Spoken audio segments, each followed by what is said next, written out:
آل سیدنا مولانا محمد مبارک وسلم وصلی علیہ۔ اللہ جل مجدہ کا فضل و کرم، اس کے حبیب صلی اللہ علیہ وسلم کے نالین پاک کا صدقہ ہم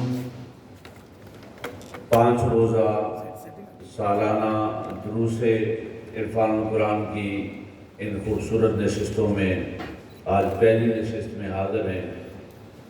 اللہ رب العزت اس قرآن مجید کے ذکر سے اور صاحب قرآن ذات محمد مصطفیٰ صلی اللہ علیہ وسلم کے ذکر سے ہمارے ظاہر اور باطن کو منور فرما دے۔ قابل حسد اکرام معزز قائدین تحریک منہاج القرآن لاہور ضلع 5 اور اس کے جملہ فورم کے جملہ قائدین، خصوصاً منہاج القرآن ویمن لیگ کی عزت مآب بہنیں، منہاج القرآن علماء کونسل کے علماء قرآن کی کثیر تعداد تشریف لا رہی ہے۔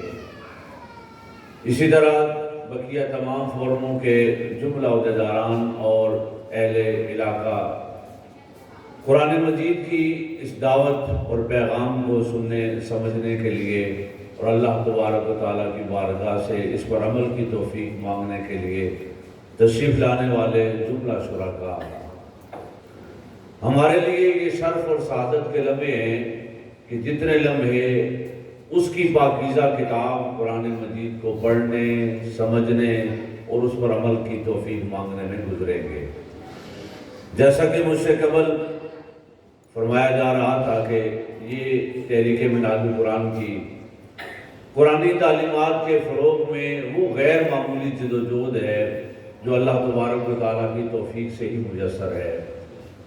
الحمدللہ ہر سال کی طرح اس سال بھی کم و بیش 50 سے زائد شہروں میں یہ 5 روزہ دروس بیک وقت منعقد ہو رہے ہیں۔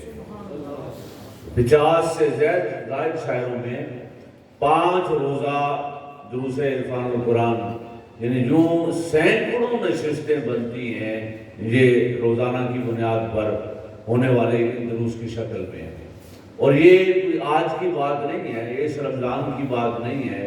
الحمدللہ 2004-05 سے لے کر اب تک مسلسل 15-17 سال ہو گئے ہیں، پورے ملک کے 300 سے زائد شہروں میں ماہانہ دروس عرفان قرآن کا سلسلہ چل رہا ہے۔ یہ پاکستان کی تبلیغی تاریخ میں غیر معمولی واقعہ ہے۔ اتنے سالوں سے تسلسل اہتمام کے ساتھ قرآن مجید کے ساتھ تعلق اس قوم اور معاشرے کا قائم رکھنے کی جدوجہد کی جا رہی ہے۔ سامعین کرام، وقت مختصر ہے، اب آپ نے ورکنگ ڈے ہے، اپنی مصروفیات پر طلباء نے اپنے تعلیمی اداروں میں بھی جانا ہے۔ ہم اس پروگرام کا شیڈول اس طرح رکھیں گے کہ انشاءاللہ تعالیٰ آپ مقررہ وقت پر فارغ ہوں گے اور اپنی مصروفیات جاری رکھیں گے۔ ان دروس عرفان قرآن کے لیے جن موضوعات کا تعین کیا گیا ان میں پہلا موضوع عقیدہ توحید ہے، اور یہ آج ہماری نشست کا پہلا عنوان ہے۔ الحمدللہ تحریک منہاج القرآن جہاں اللہ کے حبیب محمد مصطفیٰ صلی اللہ علیہ وسلم کی ذات اقدس سے تعلق پختہ کرتی ہے، وہاں سب سے پہلے بارگاہ خداوندی سے انسان کا ٹوٹا ہوا تعلق مضبوط کرتی ہے۔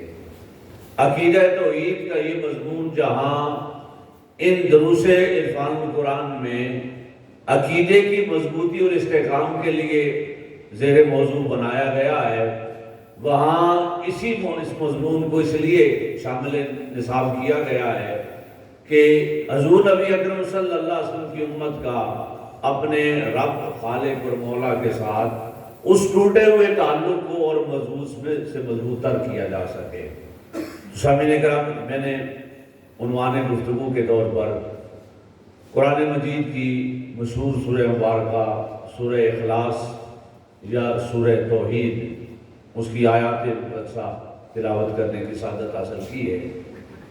اللہ رب العزت نے ان آیات مقدسہ میں اپنی توحید کا ذکر فرمایا، اپنی شان اور عظمت کا تذکرہ کیا، اور یہ تذکرہ زبان محمد مصطفیٰ صلی اللہ علیہ وسلم سے کروایا۔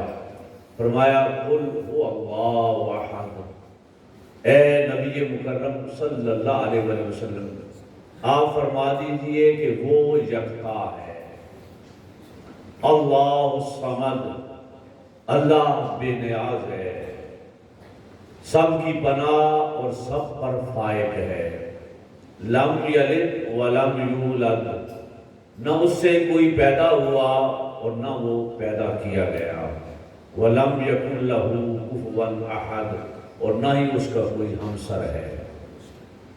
ان چار آیات مقدسہ میں جو اہم ترین مضامین ہم نے سمجھنے ہیں، وہ سب سے پہلے اللہ رب العزت نے اپنی توحید کا اعلان زبان مصطفیٰ سے کروایا ہے۔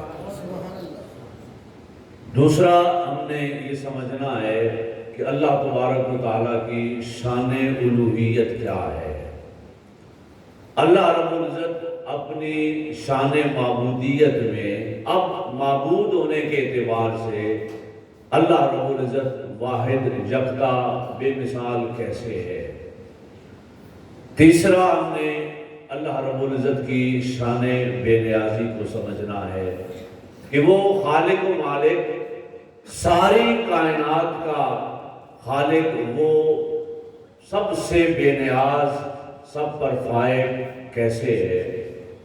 اس کے بعد چوتھی چیز جو اس سورہ مبارکہ کی روشنی میں ہم نے سمجھنی ہے، وہ اللہ رب العزت کی شان لا ولدیت ہے، یعنی وہ نہ کسی کا باپ ہے اور نہ کسی کا بیٹا ہے۔ اور پانچویں اور آخری چیز جو ہم نے سمجھنی ہے، وہ اللہ تبارک و تعالیٰ کا وہ شان اور عظمت ہے کہ اس کا کوئی ہمسر نہیں ہے، وہ اس کا کوئی کفر نہیں ہے۔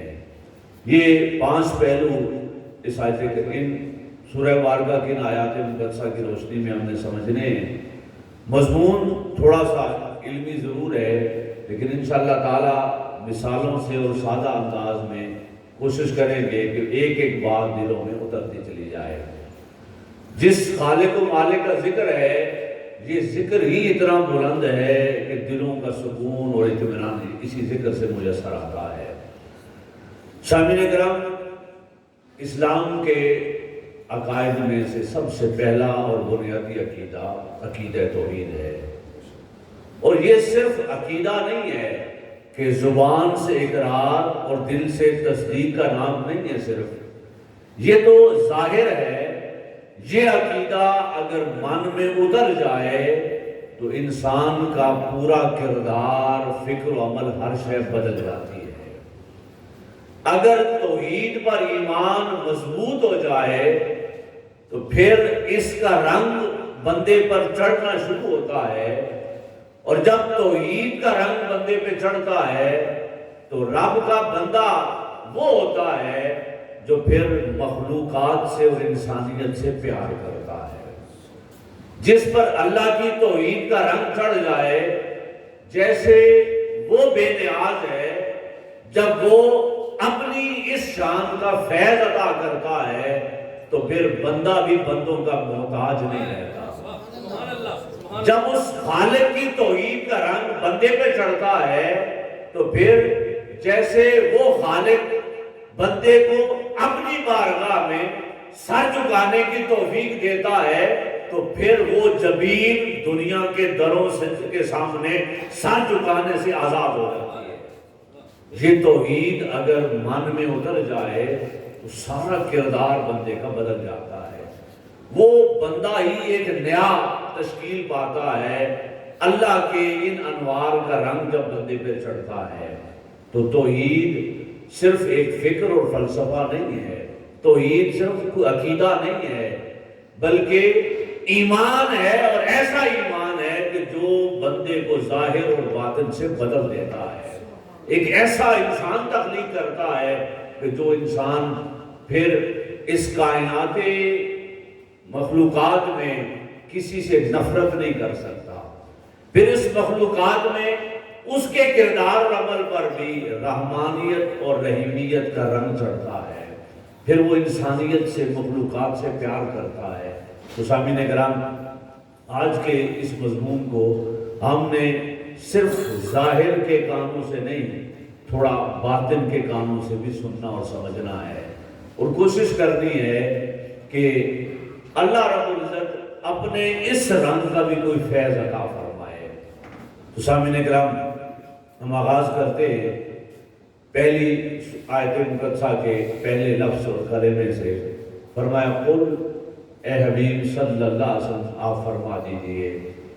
اس لفظ پر آپ نے 20 خطابات سنے ہوئے ہیں، حضور شیخ الاسلام ڈاکٹر محمد طاہر القادری صاحب کی کئی خطابات اس پر آپ سماعت کیے ہوئے ہیں، میں بس اس کا اشارہ دے کر آگے بڑھ رہا ہوں۔ سامعین کرام، اس کائنات میں اللہ تبارک و تعالیٰ کی پہچان کا اور کوئی ذریعہ نہیں ہے کہ جو رب کی پہچان کروا سکے۔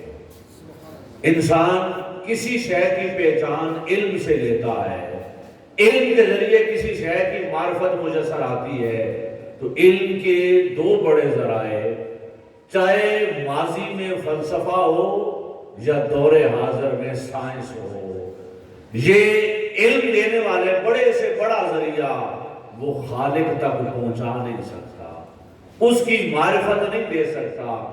اور کائنات انسانی میں اگر کوئی شخص یہ کہے کہ میں نے علم سے، عقل سے، تعلیم سے، سوچ اور تجربے سے اس خالق کو پہچانا ہے، تو ایسا شخص مسلمان نہیں ہو سکتا۔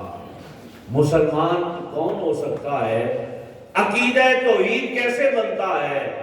توحید ایمان اس وقت بنتا ہے جب رب پر ایمان لانے والا یہ کہے کہ مجھے اپنے عقل سے، اپنے شعور سے، علم سے نہیں، بس ذات مصطفیٰ سے خبر ملی ہے کہ وہ خالق ایک ہے۔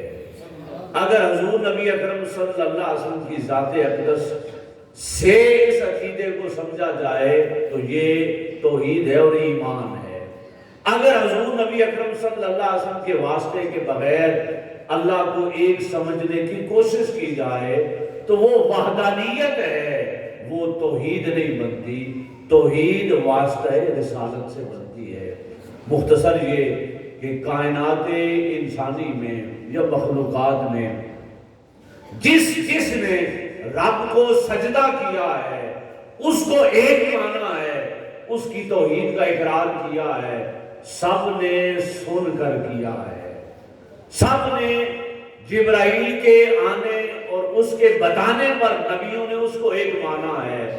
اس کائنات میں ایک ہے جو فرماتا ہے کہ تم میرے کہے پر اس کو ایک مانو، میں نے اسے اپنی آنکھوں سے دیکھا ہے، اور وہ تنہا ذات اس کائنات میں ذات مصطفیٰ ہے صلی اللہ علیہ وسلم۔ تو حضور نبی اکرم صلی اللہ علیہ وسلم کی ذات اقدس کے بغیر انسان کے پاس رب کو رب ماننے اور سمجھنے کا کوئی ذریعہ نہیں ہے۔ لہٰذا اللہ رب العزت نے پہلے لفظ میں فرما دیا کہ اے حبیب، یہ مجھے سمجھنے سے قاصر ہیں، یہ مجھے پہچاننے سے قاصر ہیں، یہ میری معرفت حاصل نہیں کر سکتے، حبیب آپ انہیں بتا دیں کہ میں ایک ہوں۔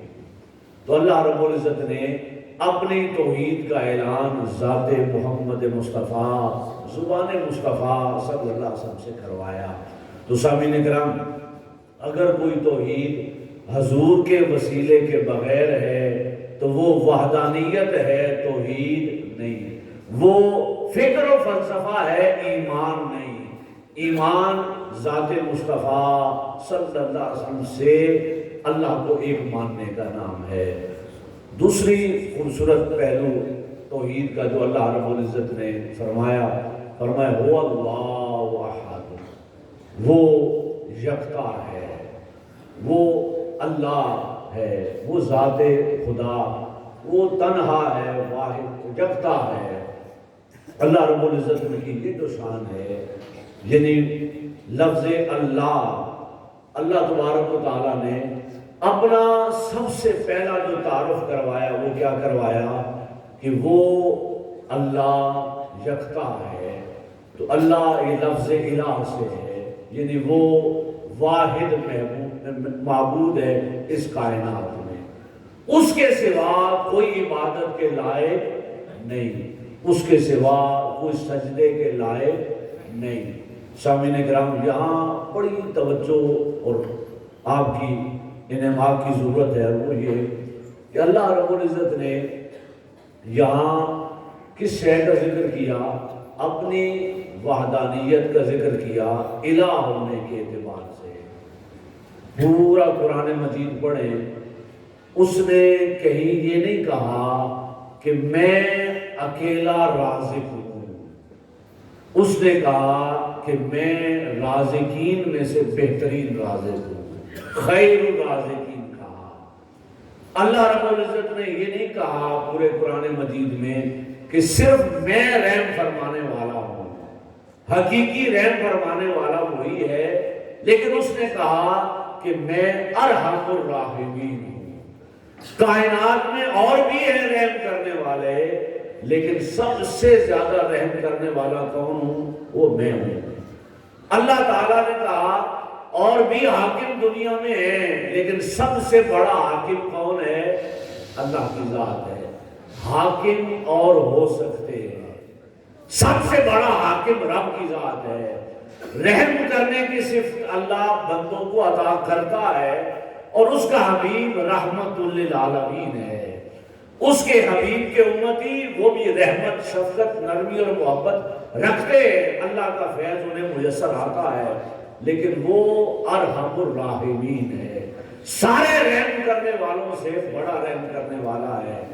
لیکن یہاں اس نے یہ نہیں کہا کہ اور بھی کوئی معبود ہے اور وہ سب سے بڑا معبود ہے، نہیں، اس کی نفی کی ہے کہ عبادت کے لائق کائنات میں کوئی دوسرا ہے ہی نہیں۔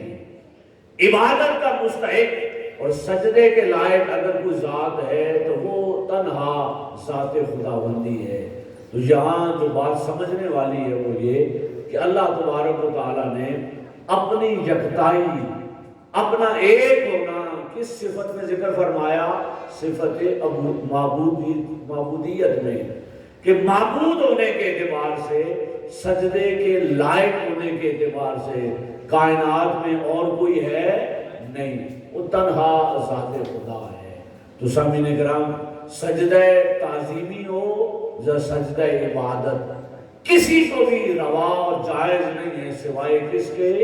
اللہ تعالیٰ کی ذات کے۔ سجدہ تعظیمی اگر کوئی کسی کو کرے تو وہ حرام ہے، جیسے شراب پینا حرام ہے اور دیگر چیزیں حرام ہیں۔ اور سجدہ عبادت اگر کوئی اللہ کے سوا کسی کو کرتا ہے تو وہ ایمان ضائع ہوا اور وہ بندہ مشرک ہو گیا۔ تو سامعین کرام، اللہ تبارک و تعالیٰ نے صرف اس شان میں اپنے آپ کو یکتا رکھا ہے، اور اس نے کہا ہے کہ لوگوں یہ سنو کہ عبادت اور بندگی کے اعتبار سے میری ذات کے سوا کوئی عبادت کے لائق نہیں ہے۔ سامعین کرام، اس کائنات انسانی میں اللہ تبارک و تعالیٰ کی بارگاہ میں شرک کیا جاتا رہا پچھلی امتوں میں۔ امتیں اللہ کی عبادت و بندگی بھی کرتی رہی، اور نبیوں کے پلٹ جانے کے بعد بت پرستی اور شرک بھی کرتی رہی۔ اس کائنات انسانی میں اگر شرک کا خاتمہ کیا ہے تو وہ ذات مصطفیٰ نے کیا ہے صلی اللہ علیہ وسلم۔ یہ جو اللہ نے کہا نا، اے حبیب آپ فرما دیں کہ میں تنہا معبود ہوں، میں یکتا معبود ہوں، یہ اعلان حضور کی زبان سے کیوں کروایا؟ اپنی وحدانیت کا، اپنے الہ ہونے کا ذکر اللہ نے حضور کی زبان سے کیوں کروایا؟ بڑی خوبصورت بات ہے۔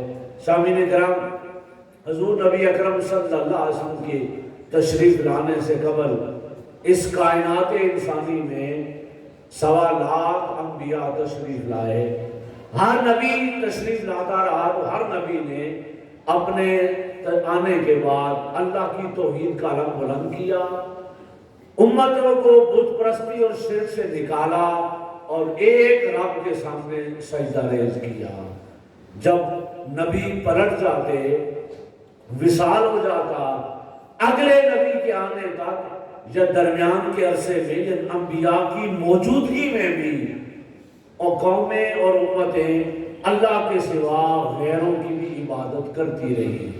آپ نے پڑھا ہوا ہے، سنا ہوا ہے، اس کائنات انسانی میں درختوں کو سجدے کیے گئے، اس کائنات انسانی میں سورج کی عبادت کی گئی، اس کائنات انسانی میں چاند کو بھی معبود بنایا گیا، اس کائنات انسانی میں بنی اسرائیل نے بچڑے کی بھی عبادت کی۔ موسیٰ علیہ السلام 40 دنوں کے لیے گئے، پلٹ کے آئے تو وہ ساری قوم، اس کو بڑا حصہ وہ بچڑے کی عبادت کرنے میں مصروف تھا۔ جانوروں کی بھی عبادت کی گئی۔ اس پچھلی امتوں میں سورج کو بھی خدا سمجھنے والے گزرے، ستاروں کی عبادت کرنے والے بھی گزرے۔ الغرض ان مخلوقات کو پچھلی قومیں سجدہ کرتی رہی اور معبود بناتی رہی، ان چیزوں کی عبادت اور پرستش کی جاتی رہی۔ جب زمانہ آیا میرے اور آپ کے آقا محمد مصطفیٰ صلی اللہ علیہ وسلم کا، تو سامعین کرام، شرک کا بعض لوگ جو ورد کرتے ہیں اور ہر شے کو شرک بنانے کی کوشش کرتے ہیں، الحمدللہ اب تو اس طبقے کا بھی تقریباً خاتمہ ہو گیا ہے، کوئی ایسا بڑا طبقہ باقی نہیں رہا۔ لیکن میں عرض کر رہا ہوں، اللہ کے حبیب محمد مصطفیٰ صلی اللہ علیہ وسلم نے اپنا آخری خطاب جو فرمایا، حضور نبی اکرم صلی اللہ علیہ وسلم نے وصال مبارک سے قبل اہتمام کے ساتھ جو آخری گفتگو فرمائی، وہ شہدائے احد کے مزارات پر آقا تشریف لے گئے، حضور نے ان کے لیے دعا فرمائی، صحابہ جمع ہوئے، حضور نے گفتگو کرنا چاہی، مسجد نبوی سے ممبر منگوایا گیا، حضور ممبر پر جلوہ فرما ہوئے، آقا نے آخری اعلان کیا، فرمایا سنو، مجھ سے پہلے نبی آتے رہے، اللہ کی توحید کا علم بلند کرتے رہے، جب وہ پلٹ جاتے تو شرک ان کی قوموں میں پلٹ آتا۔ سنو، اب میں محمد مصطفیٰ صلی اللہ علیہ وسلم نے اللہ کی توحید کا علم بلند کیا ہے، اب قیامت تک میری امت میں شرک پلٹ کے نہیں آ سکتا، اب میری امت میں شرک پلٹ کے نہیں آ سکتا۔ سامعین کرام، ان دونوں باتوں کو ملائیں، شرک کیسے پلٹ کے نہیں آ سکتا؟ تو میں عرض کر رہا تھا، حضور کی آمد سے پہلے پچھلی امتوں اور قوموں میں جانوروں کو سجدہ کیا گیا، درختوں کو سجدہ کیا گیا، پتھر سے بنائے ہوئے بتوں کو سجدہ کیا گیا، چاند، سورج اور ستاروں کی پرستش کی گئی۔ یہ پچھلی قوموں میں جتنے جھوٹے خدا تھے، حضور نے توحید کا علم بلند کیا تو اللہ نے ان سارے جھوٹے خداؤں کو حضور کے قدموں میں سجدہ ریز کر دیا۔ پچھلی امتوں میں خدا بننے والے جھوٹے معبود سارے کے سارے حضور کے قدموں میں سجدہ ریز ہو گئے۔ سامعین کرام، جس شہر کی پچھلی قوموں نے عبادت کی، ان سب نے حضور کو سجدے کیے، حضور کی تعظیم کی، حضور کی اطاعت کی۔ سامعین کرام، بولیے، درختوں نے حضور کو سجدہ کیا یا نہیں کیا؟ درختوں نے حضور کو سجدہ کیا۔ جانوروں نے حضور کو سجدے کیے یا نہیں کیے؟ سجدے کیے۔ پتھروں نے مصطفیٰ کے کلمے پڑھے یا نہیں پڑھے؟ پڑھے۔ اور جب حضور کی انگلی اٹھی تو چاند کا سینہ چر گیا یا نہیں چر گیا؟ چر گیا۔ اللہ تبارک و تعالیٰ نے دکھایا کہ ان پچھلی قوموں کے فکر، فلسفے اور نظریے سے متاثر جتنے لوگ حضور کے دور میں ہیں، وہ اپنی آنکھوں سے دیکھیں کہ جس سورج کی وہ عبادت کرتے رہے، میرے مصطفیٰ کے ہاتھ اٹھے تو ڈوبا ہوا سورج پلٹ آیا۔ جس چاند کو وہ خدا سمجھتے رہے، کملی والے کی انگلی اٹھی تو اس کا سینہ تو چڑھ گیا۔ انہوں نے دیکھا کہ پچھلی قوموں نے جسے خدا بنایا وہ تو محمد مصطفیٰ کے اشاروں پہ چل رہا ہے صلی اللہ علیہ وسلم۔ بنی اسرائیل کی قوم بھی موجود تھی جو بچھڑے کی عبادت کرنے والی تھی، اور اللہ کہتا ہے بچھڑے کی محبت ان کے دلوں میں رچا دی گئی تھی۔ اب بھی ادب اور احترام ان کے اندر باقی تھا، تو اللہ تبارک و تعالیٰ نے یہ بتانے کے لیے کہ پچھلے دور میں جس کی تم عبادت کرتے رہے وہ تو سارے میرے مصطفیٰ کو سجدہ کر رہے ہیں۔ آقا علیہ السلام واقعات آپ نے سن رکھے ہیں۔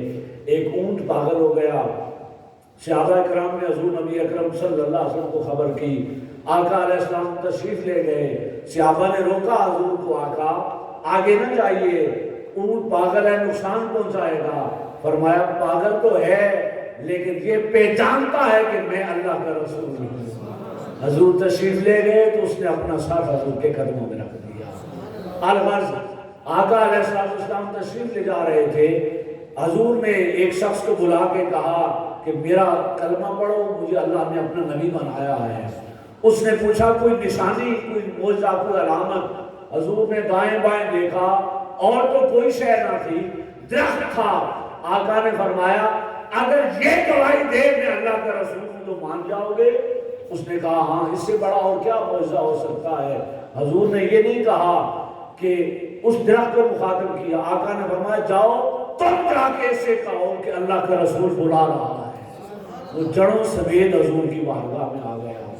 جس شہر کی پچھلی قومیں عبادت کرتی رہی محمد مصطفیٰ کو وہ سارے سجدہ کرتے رہے۔ سامعین کرام، جب ساری مخلوقات نے سجدے کر لیے تو پھر انسان کے دل میں بھی آرزو پیدا ہوئی کہ اس جبین نیاز کو حضور کے سامنے جھکایا جائے۔ جب ایک مرتبہ آقا علیہ السلام اپنے غلاموں کے ساتھ جا رہے ہیں تو ایک بکری حضور کی بارگاہ میں آئی اور اس نے سجدہ کیا۔ حضور نبی اکرم صلی اللہ علیہ وسلم کے غلام سیدنا صدیق اکبر رضی اللہ تعالیٰ عنہ نے حضور کی بارگاہ میں ہاتھ باندھے، عرض کی یا رسول اللہ صلی اللہ علیہ وسلم اگر جانور آپ کو پہچان کے سجدہ کر رہے ہیں تو ہم تو ان سے زیادہ حقدار ہیں کہ آپ کو سجدہ کریں۔ دل چاہ رہا ہے کہ سر جھکائیں آپ کی چوکھٹ پر اور سجدہ کریں۔ جب اللہ رب العزت نے دیکھا کہ میں اس انسانیت کو جہاں لانا چاہ رہا تھا اب پہنچ گئی ہے، وہ سارے جھوٹے خدا اس مصطفیٰ کو سجدہ کر رہے ہیں، اب انسان کے دل میں بھی آرزو ہے کہ اسے سجدہ کرے۔ تو رب نے فرمایا حبیب یہ وقت ہے اعلان کرنے کا۔ آقا نے اے حبیب آپ اپنی زبان سے فرما دیں کیا؟ قل انما انا بشر مثلکم، اے کائنات انسانی میں تمہاری مثل بشر ہوں۔ صحابہ کرام نے پوچھا ہوگا آقا آپ ہماری مثل کیسے ہو سکتے ہیں؟ آپ کو تو درخت سجدہ کر رہے ہیں، جانور سجدہ کر رہے ہیں، چاند دو ٹکڑے ہو رہا ہے، سورج الٹے پاؤں پھر رہا ہے، آپ ہماری مثل کیسے ہو سکتے ہیں؟ تو اللہ نے آیت کے اگلے حصے میں فرمایا انما الہکم الہ واحد، ہاں تم میری مثل نہیں ہو سکتے، ہاں میں اور تم ایک اعتبار سے مثل ہیں۔ آقا وہ کس شہر میں؟ فرمایا میرا اور تمہارا خدا ہے، اور کسی شہر میں کوئی مثلیت نہیں ہے، بس مثلیت اس بات میں ہے کہ میں بھی اسے سجدہ کر رہا ہوں، تم بھی اسی کو سجدہ کرو۔ اس لیے اللہ نے کہا حبیب یہ آپ کی زبان یہ کہے گی نا کہ جس کو ساری کائنات مخلوقات سجدے کریں، جس کا کلمہ پڑھیں، پتھر جس کے سامنے گواہی دیں، درخت سر جھکائیں، جب کائنات جس کے حضور سجدے کر رہی ہے وہ اعلان کرے گا نا قل هو اللہ احد، پھر کائنات کو پتا چلے گا کہ جسے ہم خدا سمجھ رہے تھے وہ کہہ رہا ہے کہ نہیں خدا صرف ایک ہے، عبادت کے لائق صرف ذات خدا ہے، اللہ تبارک و تعالیٰ کی ذات ہے۔ تو سامعین کرام، حضور نبی اکرم صلی اللہ علیہ وسلم کے وجود اقدس سے اس کائنات میں شرک کا خاتمہ ہوا۔ اللہ تبارک و تعالیٰ نے پہلے ساری مخلوقات کو بارگاہ مصطفیٰ میں لایا، وہ سجدہ تعظیمی کرتے رہے، جانور، درخت، شجر و حجر حضور کا کلمہ پڑھتے رہے۔ جب جھوٹے خدا جو بنائے گئے پچھلی امتوں میں وہ حضور کے قدموں میں سجدہ ریز نظر آئے تو انسان نے چاہا کہ ہم بھی اسے سجدہ کریں، تو رب نے فرمایا حبیب اب اعلان کر دے انما انا بشر مثلکم، میں تمہاری مثل بشر ہوں، ہاں اور تو کسی شہر میں مثلیت نہیں ہے، بس مثلیت اس میں ہے کہ ہم دونوں نماز کے وقت اکٹھے ہو کر اس ایک خدا کو سجدہ کرتے ہیں۔ هو اللہ احد، وہ معبود یکتا ہے، اس کے سوا اور کائنات میں کوئی معبود نہیں ہے۔ سامعین کرام، آیت کریمہ اگلے میں اللہ رب العزت نے فرمایا اللہ الصمد، وہ ذات باری تعالیٰ بے نیاز ہے، سب پر فائد اور خالق و مالک ہے۔ سامعین کرام، یہ آیت کریمہ اگر اس کا معنی اور مفہوم سمجھ آ جائے، دلوں میں اتر جائے، تو سامعین کرام انسان کی جبین نیاز ساری کائنات سے ہٹ کر تنہا ذات خدا کے سامنے جھکنا شروع ہو جائے۔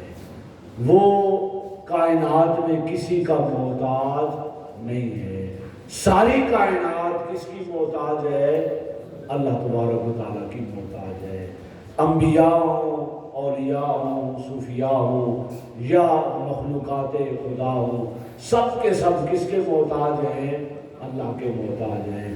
سامعین کرام، یہ آیت کریمہ جد و جہد اور عزم سکھا اور سمجھا رہی ہے کہ اللہ تبارک و تعالیٰ نے ایک نظام کائنات بنایا ہے، اور وہ نظام کائنات ایسا ہے کہ انبیاء سے لے کر انسانیت تک جد و جہد کے مرحلے سے ہر انسان گزرتا ہے۔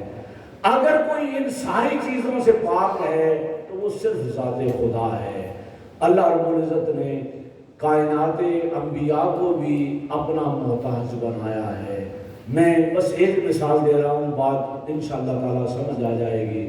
سامعین کرام، وہ بڑا بے نیاز ہے، وہ ہر شے پہ قادر ہے، قادر مطلق ہے۔ اس نے جو اصول اور ضابطہ اس کائنات انسانی کے لیے بنایا ہے وہ مدد فرماتا ہے، محتاجوں اور ضرورت مندوں کی امداد فرماتا ہے، لیکن وہ ایک اصول اور ضابطے اور قاعدے کے مطابق عطا کرتا ہے۔ وہ ہر قاعدے سے پاک ہے، آزاد ہے، خود مختار ہے، لیکن اس نے کائنات انسانی کو اپنی مدد اور نصرت عطا کرنے کا ایک قاعدہ عطا کر رکھا ہے۔ صرف ایک مثال دیکھ لیں سیدنا یوسف علیہ السلام کی۔ اللہ تبارک و تعالیٰ نے جس مقام پر بٹھانا تھا بچپن میں ہی خواب میں دکھا دیا، لیکن پہنچایا کیسے؟ جد و جہد سے، محنت سے، مشقت سے، اور ہر اگلے قدم پر پہلے سے بڑھ کر آزمائش سے، اور ہر قدم پر مدد کس نے فرمائی؟ اللہ نے براہ راست مدد فرمائی۔ سامعین کرام، جب بھائیوں نے قتل کرنا چاہا تو کس نے بچایا؟ بولیے۔ جب کنویں میں ڈال کے رسی کاٹ دی گئی تو ڈوبنے کے بعد بھی کس نے بچایا؟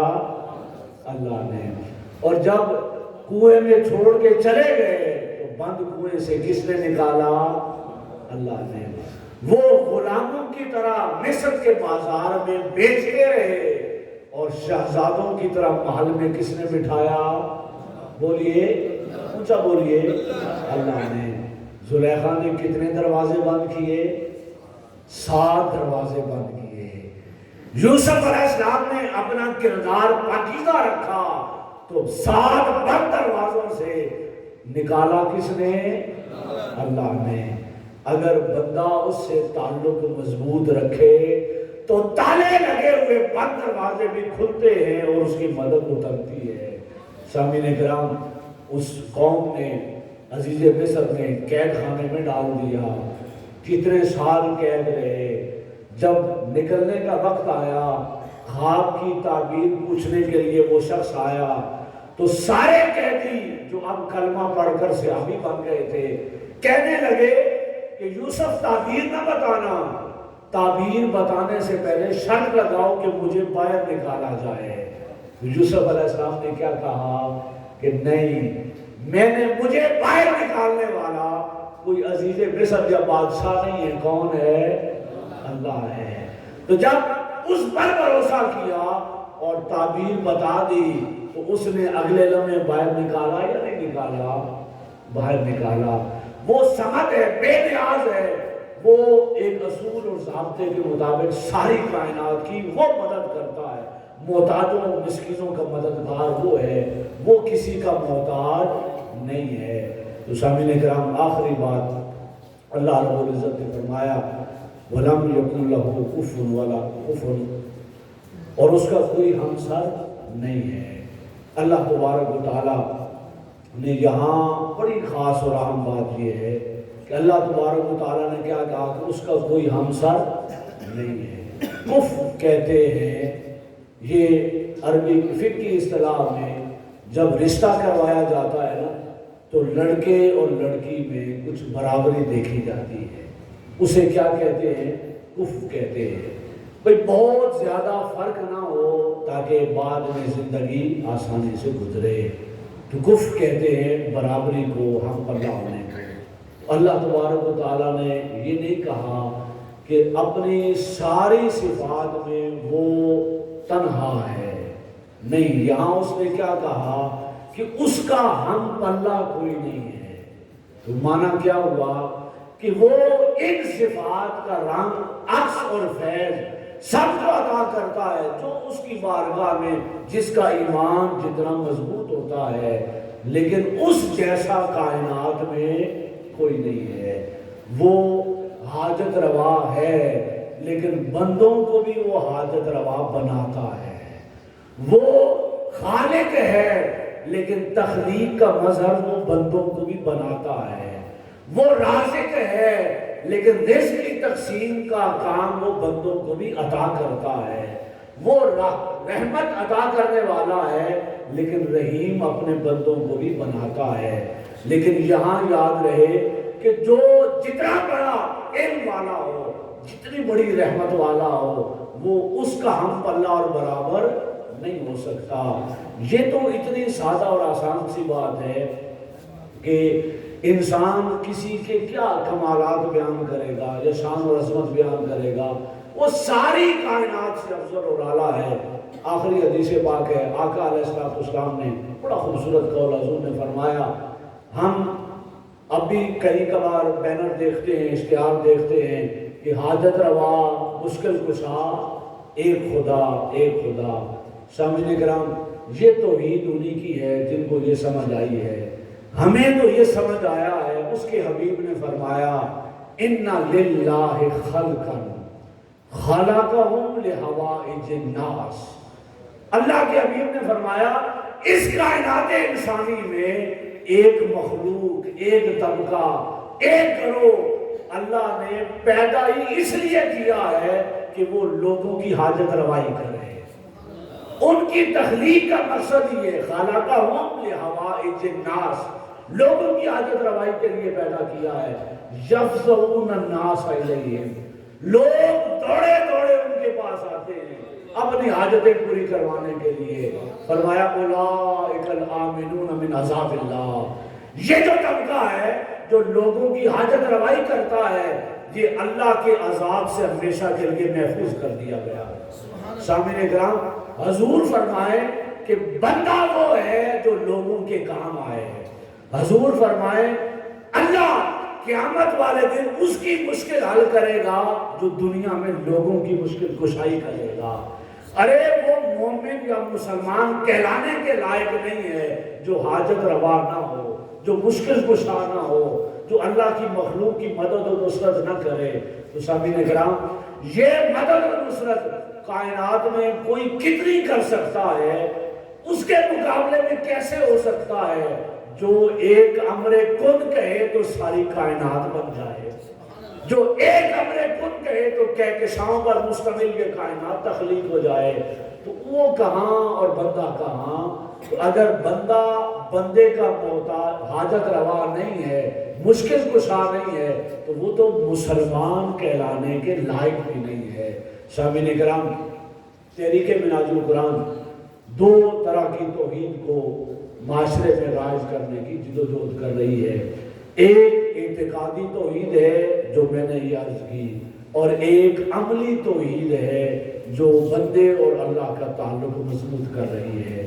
تحریک منہاج القرآن جس توحید کو فروغ دے رہی ہے وہ اللہ تبارک و تعالیٰ کی ذات سے محبت ہے، محبت الہی ہے، خشیت الہی ہے، اطاعت الہی ہے اور رضا الہی ہے۔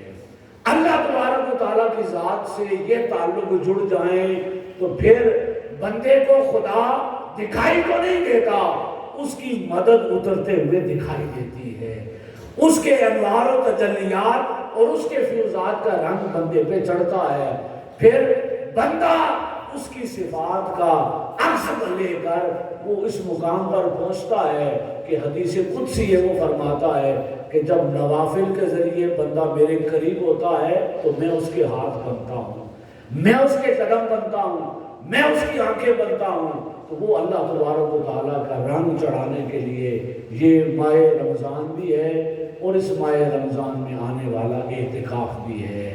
سامعین کرام، یہ تو سنا ہوگا کہ فلاں ہستیاں 10 سال 20 سال 30 سال 40 سال عشاء کے وضو سے فجر کی نماز ادا کرتی رہی، وہ بڑے تھے، بڑے وہی ہیں، لیکن آج ان کے غلاموں کا نظارہ دیکھنا چاہیں تو آخری عشرے میں اعتکاف میں آ جائیں، دیکھیں 8-10 ہزار افراد کیسے عشاء کے وضو سے فجر کی نماز ادا کرتے ہیں، ساری رات اللہ کی عبادت و بندگی میں مصروف رہتے ہیں۔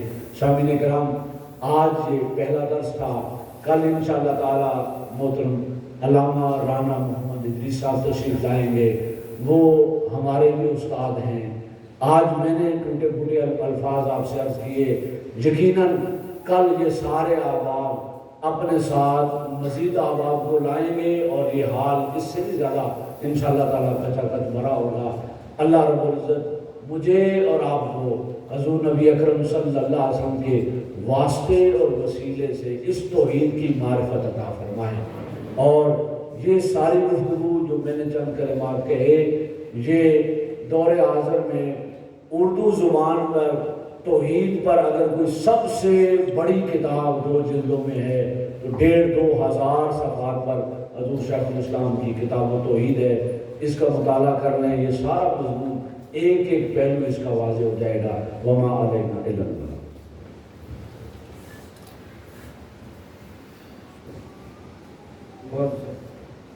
خواتین و حضرات،